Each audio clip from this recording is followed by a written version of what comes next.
Hello friends, welcome back to my channel. मैं हूं शेखर, आ गया हूं एक और नई वीडियो लेकर। दोस्तों, इस वीडियो में हम देखने वाले हैं सामान्य हिंदी के 30 महत्वपूर्ण प्रश्नों को। मुझे उम्मीद ही नहीं, पूरा विश्वास भी है कि आप वीडियो को अंत तक जरूर से देखेंगे। तो चलिए दोस्तों, वीडियो की शुरुआत करते हैं। ये दोस्तों आपके सभी परीक्षाओं के लिए महत्वपूर्ण है, जिसमें दोस्तों हिंदी पूछी जाती है। तो पहला प्रश्न है यहाँ पर हमारा, निम्नलिखित ध्वनियों की निर्दिष्ट विशेषताओं में कौन सा अशुद्ध है। दोस्तों बिल्कुल सिलेबस के अनुसार ही सब कुछ यहाँ पर प्रश्नों को लिया गया है। तो यहाँ पर आपको बताना है इनमें से कौन सा जो है अशुद्ध है। तो चार ऑप्शन दोस्तों आपके सामने हैं। पहला ऑप्शन देखते हैं, चौ।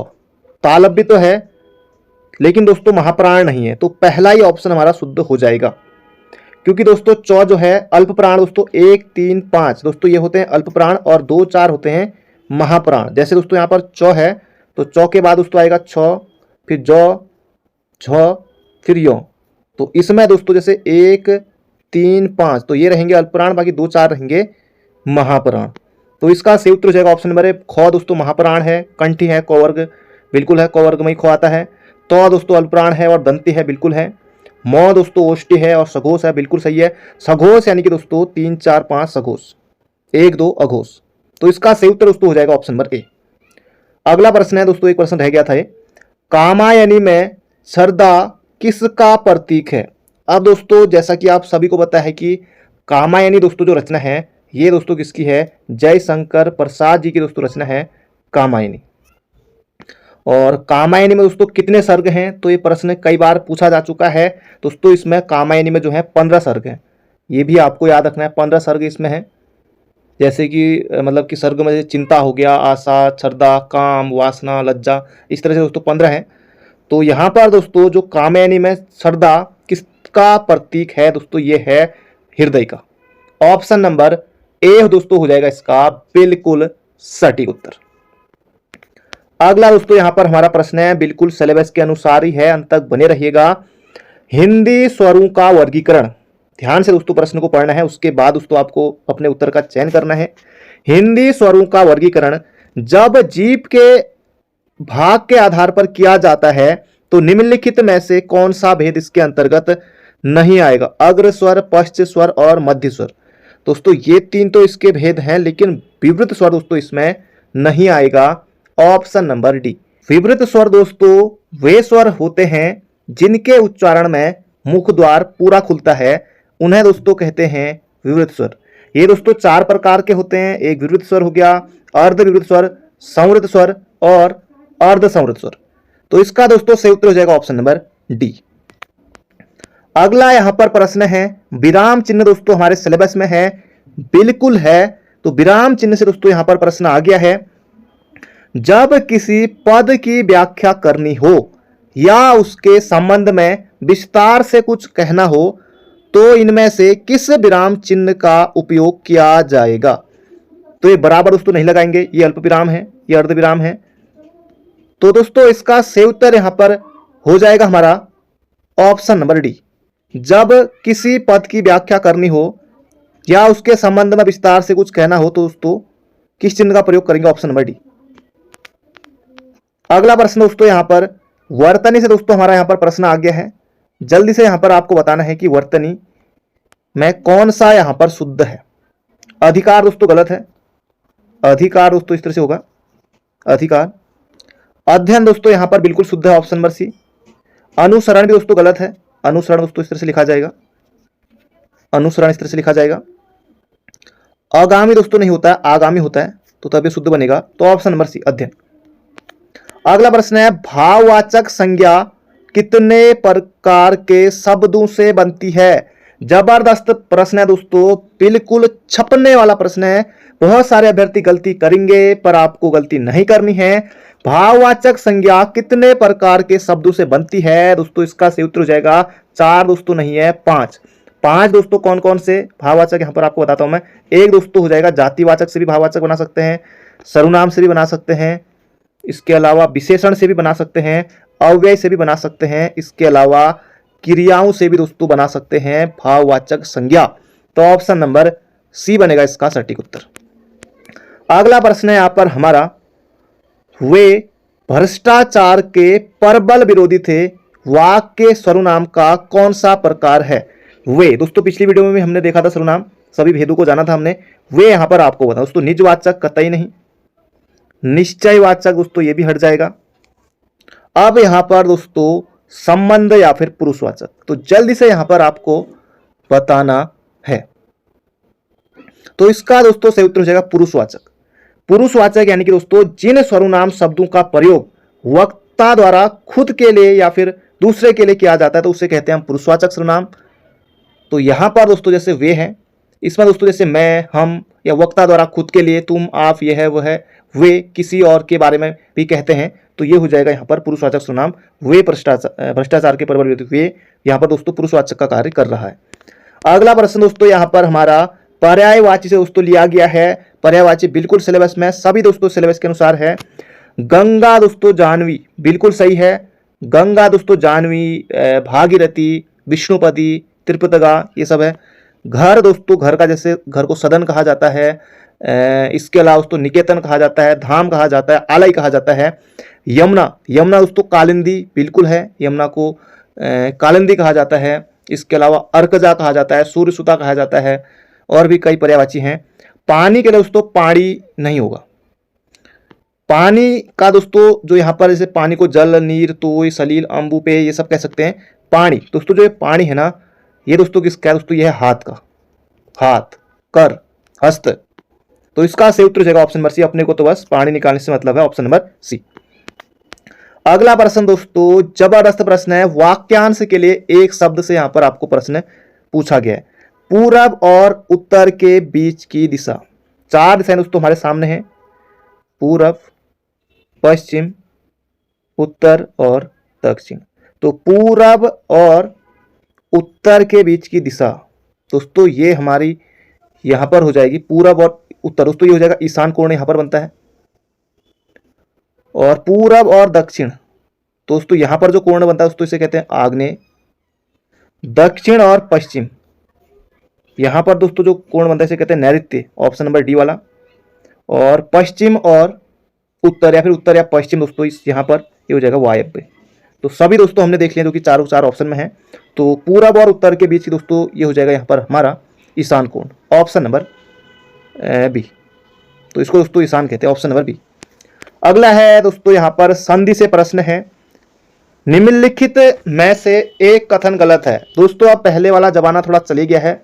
प्रश्न दोस्तों आजकल इस तरह से ही बनते हैं, बिल्कुल धांसू प्रश्न एग्जाम में पूछे जाते हैं। अब दो वर्णों के मेल से होने वाले विकार को संधि कहते हैं। तो यहां पर दोस्तों संधि की परिभाषा हमको मिल गई है कि दो वर्णों के मेल से होने वाले विकार को संधि कहते हैं, बिल्कुल दोस्तों सही है। इसके अलावा दो स्वरों के मेल से उत्पन्न विकार को दोस्तों स्वर संधि कहते हैं, यह भी हमारा सही है। व्यंजन से स्वर अथवा व्यंजन के मेल से उत्पन्न विकार को व्यंजन संधि कहते हैं, यह भी ठीक है। विसर्ग के साथ विसर्ग के मेल से उत्पन्न विकार को विसर्ग संधि दोस्तों नहीं, विसर्ग के साथ दोस्तों विसर्ग नहीं मिलेगा। विसर्ग के साथ दोस्तों स्वर या फिर व्यंजन जब आप मिलाएंगे दोस्तों तभी बनेगा यहाँ पर जो हमारी विसर्ग संधि वो बनेगी। यानी कि विसर्ग के बाद स्वर अथवा व्यंजन पर विसर्ग में जो विकार उत्पन्न होता है दोस्तों, जो विकार होता है उसे कहते हैं विसर्ग संधि, ऑप्शन नंबर डी बनेगा। विसर्ग के साथ विसर्ग नहीं, विसर्ग के साथ स्वर या व्यंजन। अगला प्रश्न दोस्तों फिर यहाँ पर एक प्रश्न संधि का लिया है मैंने। तो संधि उदाहरणों के साथ संधि का नाम किस विकल्प के साथ अशुद्ध है? दिक धन अंबर, दिगंबर व्यंजन संधि। महाधन अर्णव, महाधन अर्णव, महा और अ ये भी दीर्घ बिल्कुल है। सदाधन एवं वृद्धि दो मात्रा दिखाई दे रही तो सीधे वृद्धि, कोई शक नहीं। बनोत्सव, बनोत्सव दोस्तों बन धन उत्सव, बन। तो दोस्तों अ और उ, तो ओ बनेगा दोस्तों, ये हो जाएगा यहाँ पर गुण संधि, ऑप्शन नंबर सी होगा। दीर्घ संधि दोस्तों नहीं होगा बनोत्सव में, ऑप्शन नंबर सी गुण संधि बनेगा इसमें। अगला प्रश्न दोस्तों वाक्य से प्रश्न लिया गया है। तो यहां पर आपको बताना है कौन सा वाक्य सरल वाक्य नहीं है। दोस्तों पिछली वीडियो अगर आपने देखी होगी उसमें भी दोस्तों हमने वाक्य का जिक्र किया था। सरल वाक्य, लड़का दौड़ता है, तो सीधा सा, सरल सा, प्यारा सा वाक्य है। बंदर पेड़ पर चढ़ रहे थे। इसमें भी दोस्तों कोई कठिनता नहीं है, बिल्कुल दोस्तों सरल सीधा सा वाक्य है। मैंने लड़के को बुलाया, यह भी दोस्तों यहां पर सरल वाक्य है।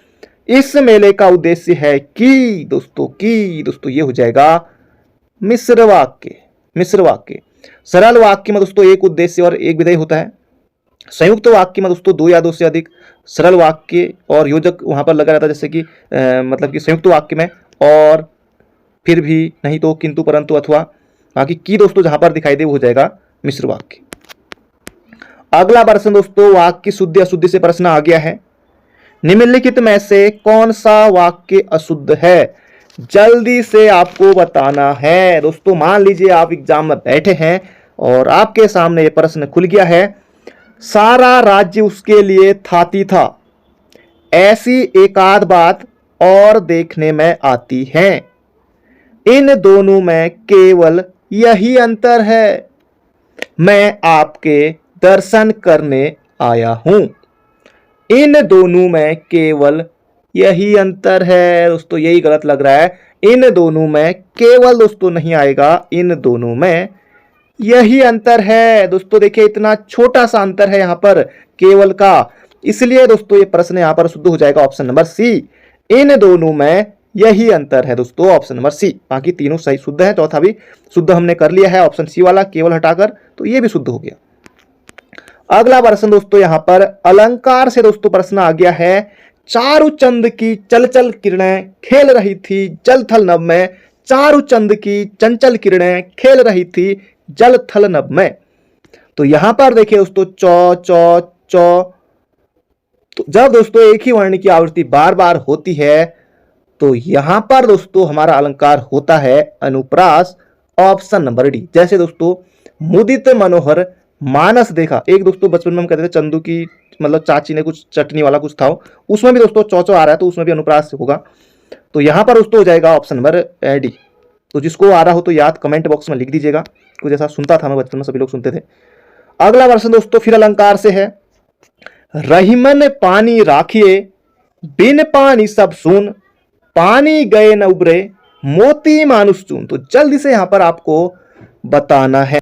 तो यहां पर देखिए दोस्तों पानी पानी पानी, एक पानी, दो पानी, तीन पानी, तो पानी आजकल दोस्तों वैसे भी नहीं बरस रहा है। रहीमन पानी राखिए बिन पानी सब सून, तो इसका सही उत्तर दोस्तों हो जाएगा यहां पर, इसमें दोस्तों सलेस अलंकार है। दोस्तों सलेस अलंकार तब होता है दोस्तों जब अर्थ वहां पर चिपके रहते हैं। पहला पानी दोस्तों जो यहां पर है इसका अर्थ दोस्तों चमक आप कह सकते हैं। दूसरा दोस्तों जो पानी है इसके लिए दोस्तों कह सकते हैं कि प्रतिष्ठा, मनुष्य की इज्जत। तीसरा दोस्तों वास्तविक जल जो चूने के लिए है। तो यहां पर दोस्तों एक साथ कई अर्थ हैं पानी के, तो ये हो जाएगा ऑप्शन नंबर डी। अतिशयोक्ति में दोस्तों बड़ा चढ़ाकर, संदेह में संदेह होगा।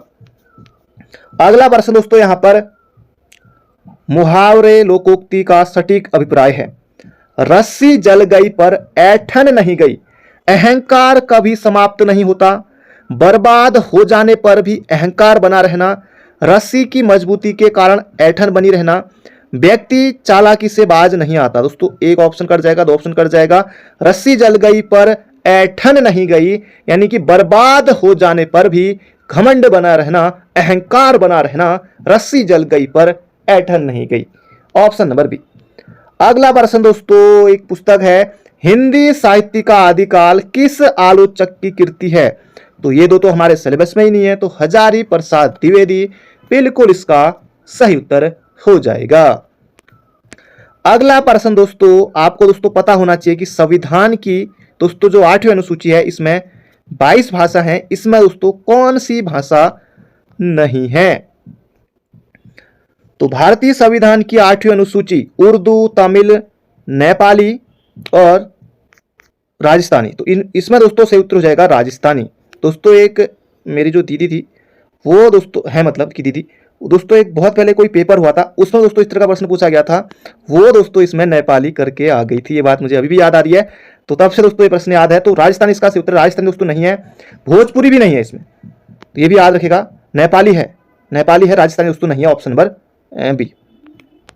अगला प्रश्न है, ब्रिज हिंदी की किस उपभाषा के अंतर्गत है। दोस्तों ये जगह ब्रिज भाषा पश्चिमी हिंदी के अंतर्गत है। ये देखिए, आज भी हम देख लेते हैं, पश्चिमी भाषा के अंतर्गत है।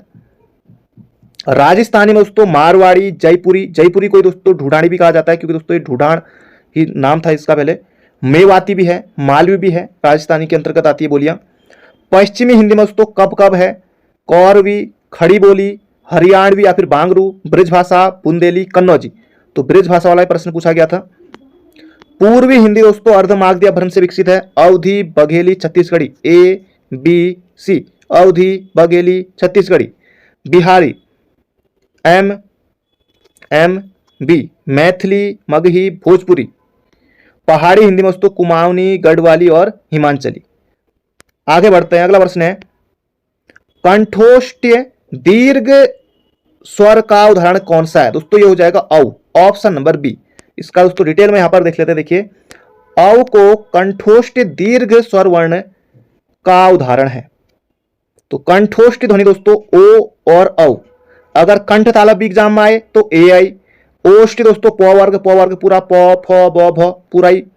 दंती में तो वर्ग और इसके अलावा रो याद रखेगा, दंती में लो याद रखेगा और सो याद रखेगा। मूर्धन्य में दोस्तों टो वर्ग और ये जो सौ है इसके अलावा री, ये आएगा मूर्धन्य में। तालव्य में दोस्तों छोटी ई, बड़ी, चौ वर्ग पूरा, सौ और यो, ये आपको याद रखना है। कंठ में दोस्तों क वर्ग पूरा हो गया और आ। आगे बढ़ते हैं, अगला प्रश्न दोस्तों जबरदस्त प्रश्न है, यहां पर आपको भरना रहेगा। जिस क्रिया से सूचित होने वाला व्यापार कर्ता करे और उसका फल कर्ता पर ही पड़े दोस्तों, उसे कहते हैं अकर्मक क्रिया। अकर्मक में यानी कि दोस्तों कर्म की आवश्यकता नहीं होती है। जिस क्रिया से सूचित होने वाला व्यापार कर्ता करे और उसका फल कर्ता पर ही पड़े तो अकर्मक। अगला प्रश्न है, मैं आपके विचारों से अंशतः सहमत हूं। इस वाक्य में किस प्रकार के क्रिया विशेषण का प्रयोग हुआ है? रीति दोस्तों ये तो लग नहीं रहा है। आपके विचारों से अंशतः तो काल भी नहीं है, ना ही कोई स्थान की बात कर रहे हैं, तो सीधे सीधे हो जाएगा परिमाण वाचक। अगला प्रश्न दोस्तों पुल्लिंग और स्त्रीलिंग से प्रश्न है। निम्नलिखित में से उस समूह को चिन्हित करें जिसमें पुल्लिंग से स्त्रीलिंग परिवर्तन सही रूप में किया गया। कवि दोस्तों पटवारी परीक्षा में पिछली बार कवित्री दोस्तों वर्तनी में प्रश्न आया हुआ था। ये तो कवित्री वर्तनी गलत है, ये कवित्री वर्तनी गलत है, वर्तनी गलत है, वर्तनी से दोस्तों इसका उत्तर निकल गया। देखिए ज्यादा हमको देखना ही नहीं पड़ा। तो कवि का दोस्तों हो जाएगा कवित्री, सम्राट का हो जाएगा सम्राज्ञी, नेता का हो जाएगा नेत्री और विदुर का हो जाएगा विधवा। तो ऑप्शन नंबर बी बनेगा इसका सटीक उत्तर। अगला प्रश्न है दोस्तों, अगर आपने अभी तक वीडियो को लाइक नहीं किया है जल्दी से दोस्तों लाइक कर दीजिए। तो अगला प्रश्न है, निम्नलिखित में से कौन सा काल का भेद नहीं है? भूतकाल है, वर्तमान काल, भविष्य काल। तो काल के हो गए 3 भेद। आदि काल दोस्तों अलग चीज है, आदि काल, भक्ति काल आजकल दोस्तों मैं पढ़ रहा हूं। अगला प्रश्न है, मुख्यमंत्री ने घोषणा की को कर्मवाच्य में बदलने पर क्या होगा? तो कर्मवाच्य में बदलने के लिए दोस्तों सीधे द्वारा हम लगा देंगे।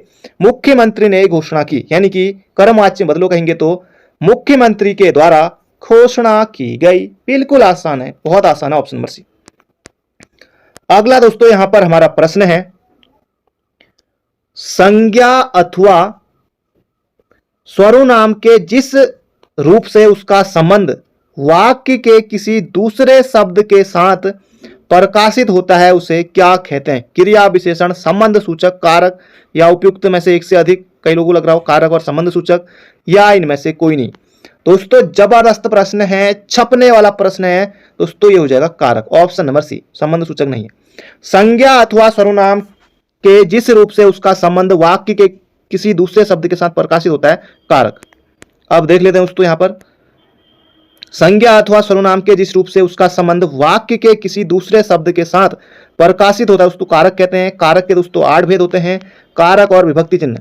ये देख लीजिए यहां पर, कर्ता ने, कर्म को, करण से, के द्वारा, संप्रदान, के को लिए, अपादान से अलगाव, अलगाव दोस्तों जैसे बिल्ली छत से कूद पड़ी, संबंध में का, के, की, रा, रे, री, नाने, नी, अधिकरण में पर, संबोधन हे, हो, अरे, अबे, ये सब दोस्तों इसमें आते हैं संबोधन में।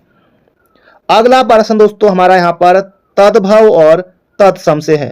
तो जल्दी से दोस्तों यहां पर आपको बताना कौन सा यहां पर जो है दोस्तों असंगत है यानी कि गलत है। अंगूठा और अंगुष्ठ। अंगूठा और अंगुष्ठ। अंगूठा का दोस्तों यहां पर अंगुष्ठ दोस्तों नहीं होगा दोस्तों, इसका होगा उंगली, तो ये यहां पर गलत है। क्षण का दोस्तों छिन हो जाएगा, कुष्ठ का कोड़ हो जाएगा, काष्ठ का काट हो जाएगा। तो ऑप्शन नंबर ए होगा दोस्तों इसका सटीक उत्तर। अगला प्रश्न है दोस्तों यहां पर, पंकज जलज आदि किस प्रकार के शब्द हैं? तो दोस्तों ये हो जाएगा पंकज जलज दोस्तों ये हैं योग रूढ़, ऑप्शन नंबर सी। तो दोस्तों यहां पर देख लेते हैं योग रूढ़, यौगिक और रूढ़। तो रचना के आधार पर दोस्तों शब्द तीन प्रकार के होते हैं, योग रूढ़, यौगिक, रूढ़। जैसे रूढ़, यौगिक और योग रूढ़, ये तीनों दोस्तों आपने देखे होंगे। तो योग रूढ़ दोस्तों किसे कहते हैं? ऐसे शब्द जो सामान्य अर्थ को न प्रकट कर किसी विशेष अर्थ को करते हैं, तो योग रूढ़। अभी दोस्तों हमने देखा था जैसे पंकज हो गया, जलज हो गया, लंबोदर, पीतांबर। यौगिक शब्द जैसे दो या दो से अधिक शब्दों से मिलकर बनते हैं, जैसे दोस्तों विज्ञान, प्रयोगशाला, विद्यालय, ये सभी दोस्तों हो जाएंगे यहां पर हमारे यौगिक शब्द। और रूढ़ शब्द दोस्तों जिन शब्दों का विभाजन नहीं कर सकते, जैसे दोस्तों रात, घर, मोबाइल, और इसका भी दोस्तों विभाजन नहीं कर सकते, दिन, तो ये दोस्तों रूढ़ शब्द में आएंगे। अगला प्रश्न है, जबरदस्त प्रश्न है, जो संज्ञा, सर्वनाम आदि शब्दों से जुड़कर नए शब्दों की रचना करते हैं वे कौन से प्रत्यय कहलाते हैं? दोस्तों ये हो जाएगा तद्धित प्रत्यय। तद्धित प्रत्यय जो संज्ञा, सर्वनाम आदि शब्दों के साथ जुड़कर नए शब्दों की रचना करते हैं दोस्तों तद्धित प्रत्यय। कृदंत प्रत्यय भी दोस्तों यहां पर ऑप्शन में है। क्रिया या मूल धातुओं के पीछे जुड़ने वाले प्रत्यय दोस्तों कहलाते हैं कृत प्रत्यय या कृदंत प्रत्यय। अगला प्रश्न है, तो विलोम से दोस्तों यहां पर हमारा प्रश्न आ गया है, विलोम में दोस्तों कौन सा सही युग्म है?